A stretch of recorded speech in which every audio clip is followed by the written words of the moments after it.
Hey guys, so yesterday's video was really long. I'm going to try to make this one really short, but it's a follow-up. It's part 2. We're going to look at Psalm 89:1 today. One verse.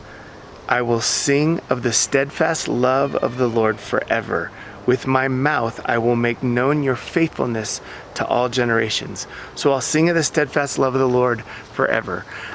Yesterday we talked about this idea of understanding really how much we've sinned against God, and then putting that up against how much God has given us, that He has given us everything, and how awesome and counterintuitive and mind-blowing grace is. And the prayer that we want to pray at the end of that is that our minds would understand it and our heart would grasp it. That was Ephesians 1:15 through 23.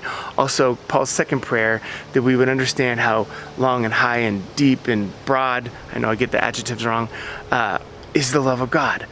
So when we do it, we get to, when we really understand it, when our heart really grasps it, we get to places like, I will sing of the steadfast love of the Lord forever. Now, where are you going to sing of the steadfast love of the Lord forever? The only place you can sing of it forever is in heaven. Where are you going to tell of it to all generations? The only place you can do that is in heaven as well, because right now I can only tell it to a few generations, maybe my children, my children's children. If I live really old, my children's children's children. But most generations are dead. So in one way, this is a reference to heaven. But so many people think that heaven's just going to be boring. If I'm singing of the steadfast love of the Lord forever, that's going to be boring. That's like an eternal church service. Number one, that's not exactly what heaven's going to look like. It's the kingdom. It's the new heavens, the new earth.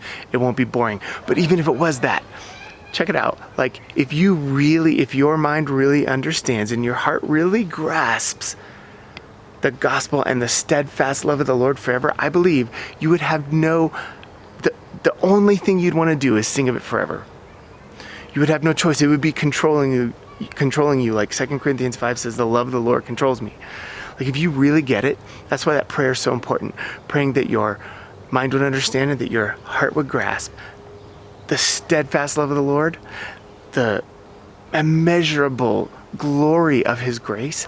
There's no way you won't want to sing it. The only thing you want to do is sing of it, His steadfast love, forever, and tell future generations about it. So even if that was heaven, the last thing it would be is boring. That's why it's so important that we want to understand it. I want to get to that place where I want to sing of it all the time. Sorry, I'm getting all excited, because sometimes you hear that.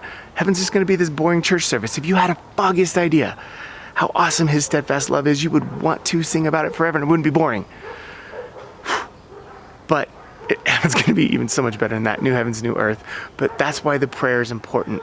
We want to understand this, and the more you do, the more you'll grow, the more you'll love others, the more you'll repent of your sin, you'll be believing this, and you'll be fighting to live for God. So, 3 minutes. It was fast. All right, guys. Hope that's encouraging. Psalm 89:1. Meditate on it today. I'm talking really fast. Let's go. Yay.